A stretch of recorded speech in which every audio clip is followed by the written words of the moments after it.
अब हम करेंगे क्वेश्चन नंबर 7। तो क्वेश्चन नंबर 7 दे रखा है find the value of A B C and D from the equation. इस इक्वेशन में से हमें ए बी सी डी की वैल्यू निकालनी है। ठीक है, तो सबसे पहले हम क्या करेंगे, देखो ये जो है इसके इक्वल होगा, ये जो है इसके इक्वल होगा, ये जो है इसके इक्वल होगा, ये जो है इसके इक्वल होगा।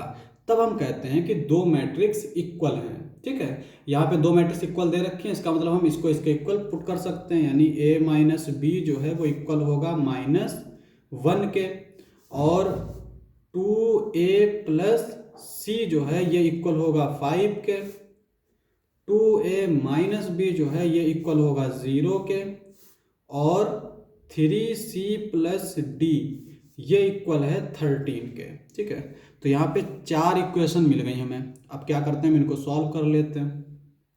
तो इनको हम पहले क्या करते हैं, नाम रख देते हैं। इसको 1 मान लेते हैं, 2 मान लेते हैं, 3 मान लेते हैं और 4 मान लेते हैं। अब यहाँ पे फर्स्ट और थर्ड इक्वेशन जो है इसमें ए और बी सिर्फ दे रखा है, इसका मतलब हम इसमें जब दो इक्वेशन और दो वेरिएबल हो तो उनको हम आसानी से सॉल्व कर सकते हैं। तो यहाँ पे हम क्या करेंगे, इक्वेशन 1 में से इक्वेशन थर्ड को सब्ट्रैक्ट कर देंगे। तो ये क्या हो जाएगा, ये हो जाएगा ए, ये ए है, ये -2a है, तो यहाँ पे सब्ट्रैक्ट करेंगे तो यहाँ पे बचेगा माइनस का ए, ये माइनस का भी है, ये माइनस का भी है। जब सब्ट्रैक्ट करेंगे तो ये कैंसिल आउट हो जाएंगे, इक्वल टू ये -1 है, ये -0, तो ये -1 आ जाएगा। यहाँ पे माइनस माइनस कैंसिल आउट, यानी ए जो है वो 1 आ गया। ठीक है, ए की वैल्यू 1 मिल गई।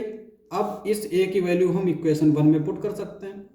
फ्रॉम इक्वेशन 1 ए की वैल्यू जब पुट करेंगे तो ये हो जाएगा 1 minus B is equal to -1। ठीक है, अब यहाँ पे इस 1 को हम लेफ्ट साइड में, राइट साइड में ले जाएंगे तो ये -b is equal to -1 -2, minus minus cancel out, तो b आ जाएगा 2। तो हमने a और b की वैल्यू निकाल ली। अब यहाँ पे ये जो इक्वेशन सेकंड है इसमें a और c दे रखा है, तो हम क्या करेंगे, a की वैल्यू पुट कर देंगे।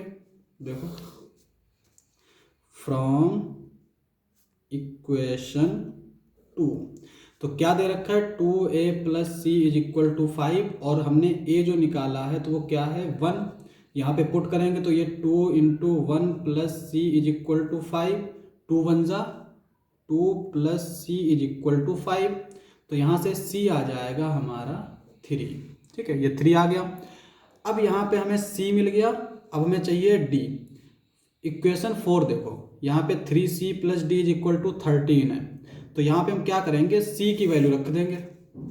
From equation 4 3c plus D is equal to 13, यहाँ पे c की वैल्यू क्या रखेंगे, c इज इक्वल टू 3, तो ये हो जाएगा 3 into 3 plus D is equal to 13, 3 3 ज़ा 9 plus D is equal to 13, ये इंप्लाई करेगा d is equal to 13 minus 9, ये इंप्लाई करेगा d इज इक्वल टू 13 में से 9 जाएगा तो कितना बचेगा 4, यानी ये हमारा, ये a की वैल्यू b c d, ये हमारा आंसर हो जाएगा।